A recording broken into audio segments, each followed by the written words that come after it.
Morning, everyone, and welcome to the Morning Banana Show. We're at number 67. Cold open. My name is Adam. I do have some banana here. This is a banana, the 67th banana, and some water chestnuts and a coffee. My live stream friends have been on the other device for a bit, but no worries. We're all together now. So, what were we talking about? I was talking about myself, as usual. Number 67, and I was saying that, number 67, Morning Banana, I was saying that the song that I wrote, Stickers, is available on adamjosh.com. Let's see what happens when I do this. Yeah, we're live. Alright, so everything's good. I can stop with the checking everything out thing. Let's just turn that off. So,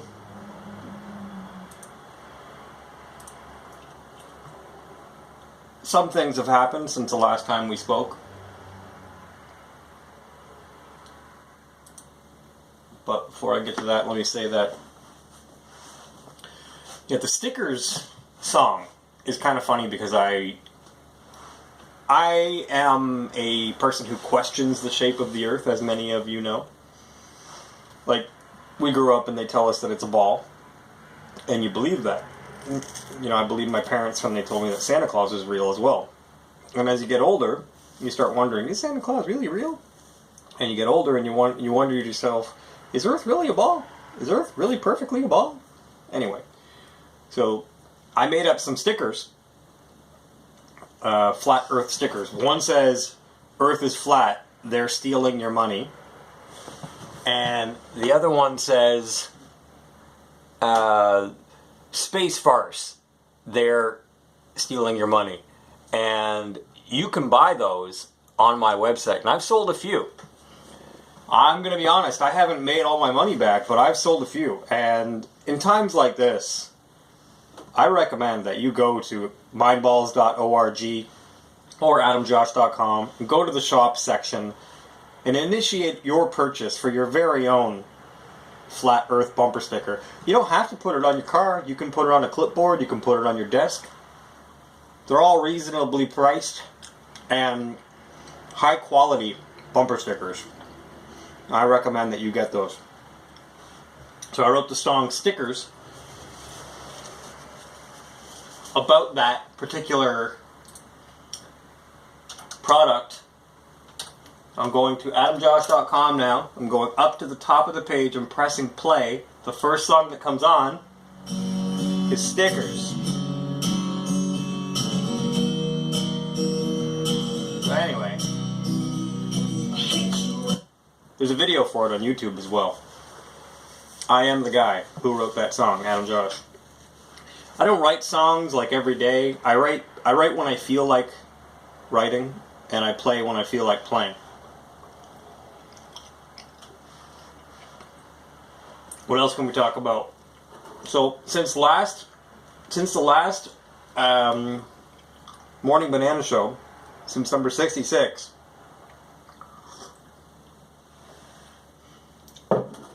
I did this pretty amazing service call where I had to repair a AccuTemp Steam & Hold,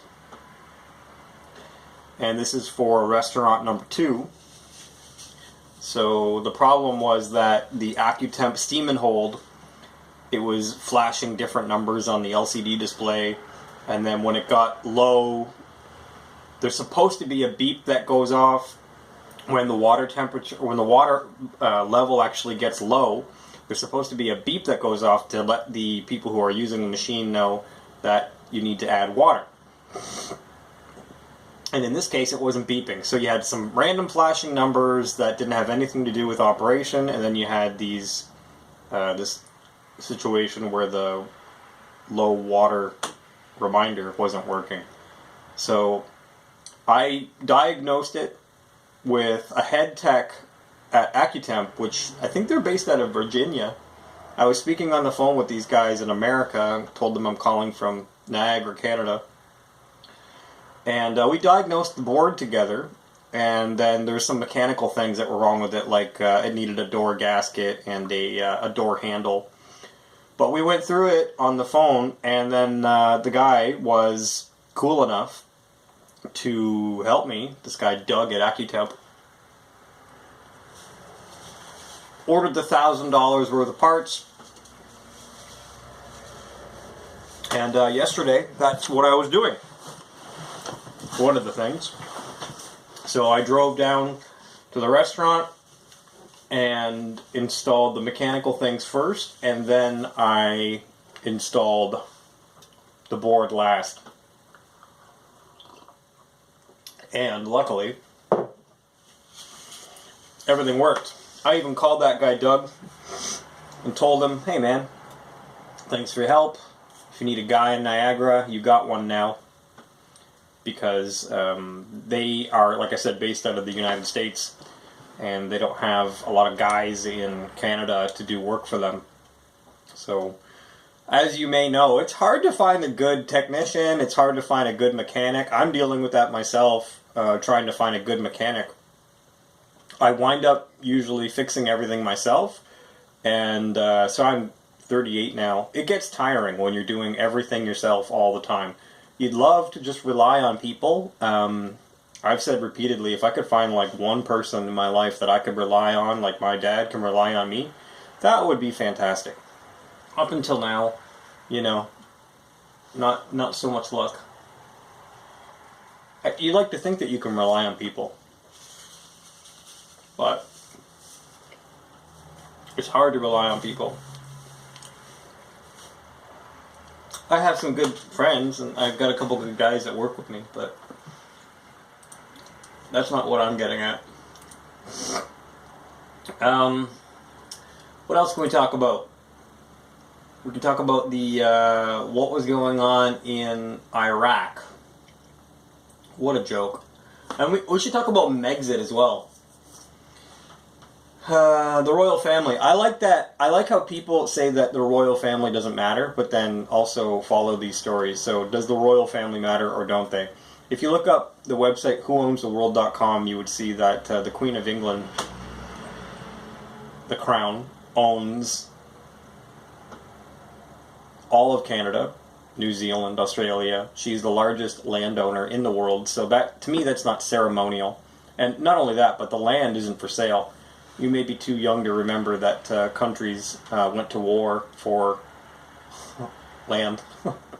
And maybe they don't teach it in history in school anymore, but most of the wars that have been fought throughout history have been fought over natural resources, land, oil, religion, but usually about land, natural resources.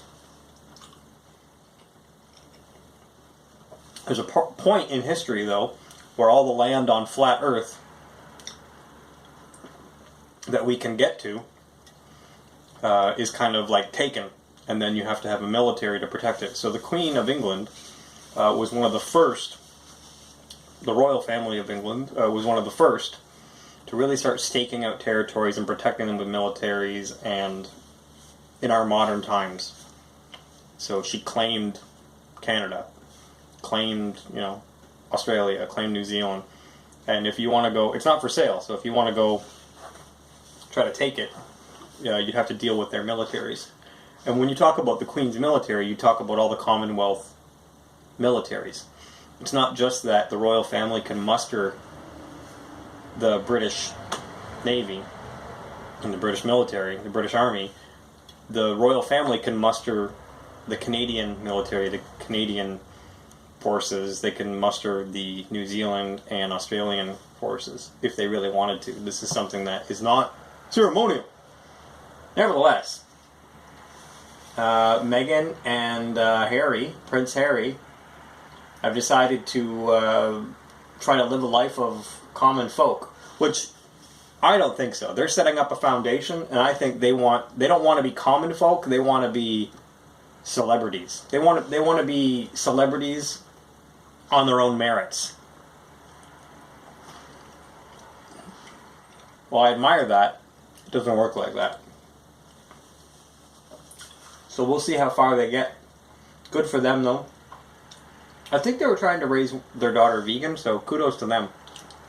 I have 2 vegan kids. 6 and 9.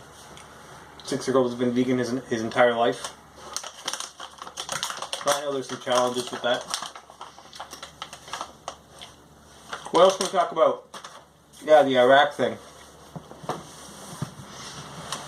What a mess. I think it's pretty safe to say, as a vegan, that I am anti-war.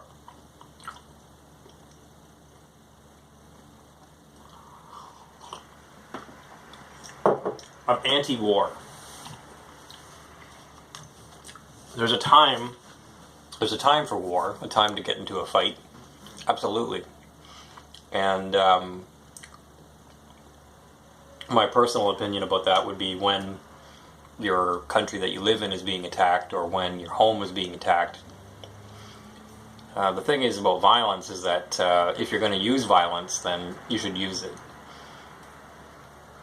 And I don't understand boxing. I don't understand the measured, calculated responses. I don't think that violence is something that should... I don't think that violence is something that should be glorified. I don't think that violence... Pardon me. I don't think that violence is something that should be, like, eagerly used. Violence, to me, is something that should be reluctantly used. So I've never understood calculated or measured fights. I've never been in a fight where... you punch me and I punch you. I can tell you stories about fights that I've been in, but like again, I don't want to glorify violence. So one of the worst things I've ever did was grab a gentleman by his skull like it was a bowling ball and slam it into a mirror for trying to kiss my girlfriend. And the guy was bigger than I was and had a posse with him. But again, if we're going to use violence, then I don't really have calculated, measured responses. So, yeah, my point is, if you're going to go down the road of violence, then it's going to wind up somebody's dying or losing body parts. So I don't look at it like... And I'm a vegan saying that. I don't want to use violence, but if people want to use violence with me, that's what winds up happening to them. So, I'm not a tough guy. I don't want to use violence, and I don't like glorifying violence because, you're playing with lives, human lives, and death, and violence begets death, right? So, you're talking about Iraq. And so they had this tit-for-tat escalation, de-escalation. I was listening to somebody say that, ideally what would, I don't want to say the guy's name, but ideally what would happen is Trump would de-escalate publicly by saying that we were just going to withdraw the troops from Iraq. And I was like, wow, that's a pipe dream. But, the U.S. military has bases literally surrounding Iran, and I can't imagine what that does to Iranian military personnel, and how it makes them feel, and how it makes them literally feel surrounded. Iran is literally surrounded by the U.S., so any measures that Iran could take to be a deterrent or to retaliate for what happened to Qasem Soleimani would be the equivalent of a slap, I guess, right? Because they're surrounded. So they took out some targets on Al-Assad military base. At the same time, before the bombs dropped and at Al-Assad Air Base in Iraq, I guess there was some forewarning. So Iran would have to talk to the country of Iraq and say, we're going to launch some missiles into your country, like talk about the middleman and caught in the middle. I don't know if you know geography or not, but Iran is next door neighbors to Iraq, like Canada is next door neighbors to America. And obviously the U.S. is on the other side of the world, so, but also has military bases surrounding Iran. It's a very complex situation and fluid, and I am not a professional geopolitical analyst, but I will say this, that I don't want to see any more wars. I don't want to see Canada, the United States military guys get drafted into another war or pulled into another war when people like Donald Trump have campaigned on ending wars and pulling troops out. I don't know if leaving and taking all the troops is the answer, but I'll tell you this, whatever, they always say, look, well, if we leave, this is going to happen, and that's going to happen, and one big threat to Israel is if the U.S. leaves. Here's a conundrum. If the U.S. leaves Iraq, that leaves the land bridge and the roads open for Iran. And like I said, Iran and Iraq are neighbors. So then Iran can start making bases and their way and military bases and a roadway through Iraq and get that much closer to Israel. And so Israel has been on record over the years saying that they would love to obliterate Iran. And this is sort of like Middle Eastern politics that Israel is dragging us into, Canada, the United States, and the Allied forces. And there's a bigger problem why Iran and Israel can't just go to war with each other, which is 1.8 billion Muslims, which are scattered all over the world. So we're talking about escalating a war that would drag in a whole lot of people. So ideally, the U.S. would take its troops out of Iraq, all of them. But that would leave a power vacuum in which Iran, who's already next door neighbors, would start going through, making their way through, making roadways and inways and safe land bridges into Iraq and going that much closer to Israel.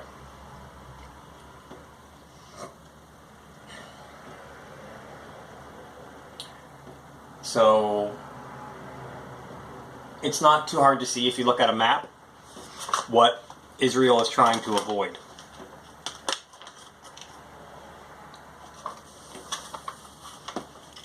And so here we are. Iran and Israel have been kind of enemies, sworn enemies.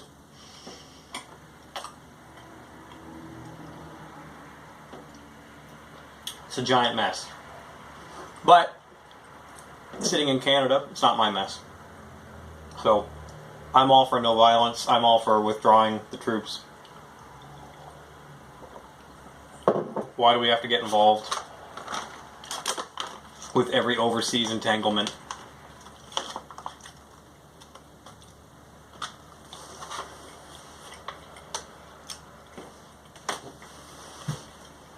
It's a mess. Total mess. Follow me on Twitter at adamjosh.com. Buy some stickers from my website. Thank you for watching the Morning Banana Show number 67. I'm still waking up. Sorry if none of that made sense. Take care of yourself. Bye-bye.